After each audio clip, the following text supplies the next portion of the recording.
Son. Man, that episode, boy. Let me say something. We're doing away with the set pieces, man. We're doing this straight from the hip. Okay, here's the thing, man.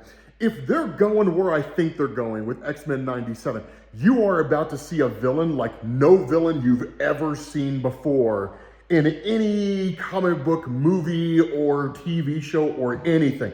Spoiler alert, by the way, for what's happening. So, I am like 99% sure we're getting Cassandra Nova. Now, I say this for two reasons. One, because what happened in the show is exactly what happened in the comics. I'll explain that here in a second. The other reason why is because Cassandra Nova is going to be the main villain in Deadpool and Wolverine. So, of course, they're going to line X-Men 97 up with the release of Deadpool and Wolverine and get people hyped for the character. So, who is Cassandra Nova?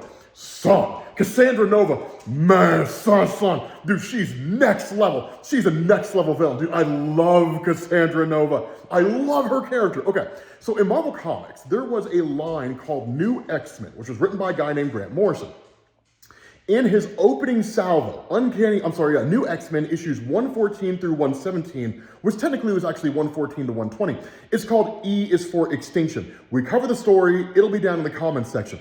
The idea of E is for Extinction is that Cassandra Nova just pops up on the scene after launching a psychic attack against basically all the telepaths that exist on Earth, or at least any telepath that would have the ability to stop her. What she does after that is she basically goes after a guy named Donald Trask. Who is Donald Trask? Donald Trask is the nephew of Bolivar Trask. The idea here is, most of you guys know, Bolivar Trask created Sentinels, although the Sentinels you see in X-Men 97, those are actually Stephen Lang's Sentinels, but that's neither here nor there. The bigger point here is that Bolivar Trask made Sentinels, the Sentinels attacked the X-Men always won. What Bolivar Trask secretly did is he created what were called Wild Sentinels. Those are the Sentinels you saw in X-Men 97. The difference between Sentinels and Wild Sentinels is that normal Sentinels are either made in a factory or they're produced by Master Mold, a giant Sentinel that makes little Sentinels. You know Master Mold from the original X-Men, from like the animated series from like way back in the day. The whole point here is this: Wild Sentinels, unlike regular Sentinels, are designed to basically snatch up any resources in their immediate vicinity, because the whole idea about Wild Sentinels is they're adaptable. So if a Wild Sentinel, for example, were to face off against Magneto, that a Wild Sentinel would start encasing itself in plastic that's so dense that Magneto's metallic abilities cannot sense the metal within its body, right? So ultimately Magneto would be powerless. That's just kind of an, off-the-cuff example. I'm sure there's better examples out there. Anyway, so what ends up happening is, because Donald Trask is the nephew of Bolivar Trask, Cassandra Nova uses Donald Trask to access the Wild Sentinels because they can only be accessed by the Trask family line. As soon as she has access to them, she kills Donald Trask. And then she activates 3 of the Wild Sentinels, sends them to Genosha. And within the span of like 3 hours, something along those lines, the Wild Sentinels massacre 16 million mutants. It is nuts. There's only like one survivor, I think, and it's Emma Frost in her diamond form. There might be a couple others, I can't remember off the top of my head. I think maybe Magneto was there and he survived. I don't remember if he was there or not. But the point is, the Wild Sentinels are a hoss, but they have nothing compared to Cassandra Nova. Because I'm going to tell you guys right now, man, if Cassandra Nova is the villain in X-Men 97, there's no hope for these guys. That's why you saw Cable, because Cable comes back and is like, get everybody out of here, right? Like, get them out of here.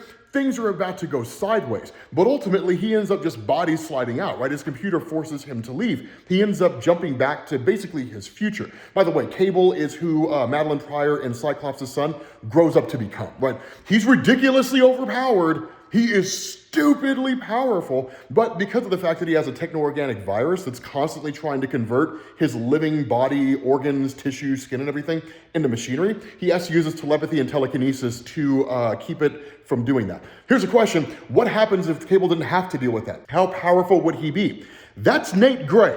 That dude's about as close as anybody can get to God. It's nuts. So the fact is, like, I am excited, right? I am excited because I'm 99% sure it's Cassandra Nova. She's going to show up here. She's going to massacre everybody. No one's going to stand a chance. And Cable's probably going to have to come back and somehow find a way to save the day. No clue. We might even get to see a future of what it looks like when Cassandra Nova's basically killed everything. Because we haven't seen her yet, but I'm pretty sure we will. Here's the other cool thing. The other reason why I think it's Cassandra Nova, if you notice, Jean Grey and Madeline Pryor, and I think Emma Frost started having like these visions of the future, right? These apocalyptic visions. You could argue that they were having visions of what was going to take place in the future because an Omega level telepath is one hair's breadth away from a clairvoyant. Or it was Cassandra Nova screwing with their heads, showing them visions, keeping them distracted so they wouldn't see the attack coming, right? It's nuts. Like, I'm excited to see what happens, right? Let me know what you guys think down in the comment section. How excited are you? Make sure you guys check out the ES4 Extinction video that we did, and I will catch you all later. Peace.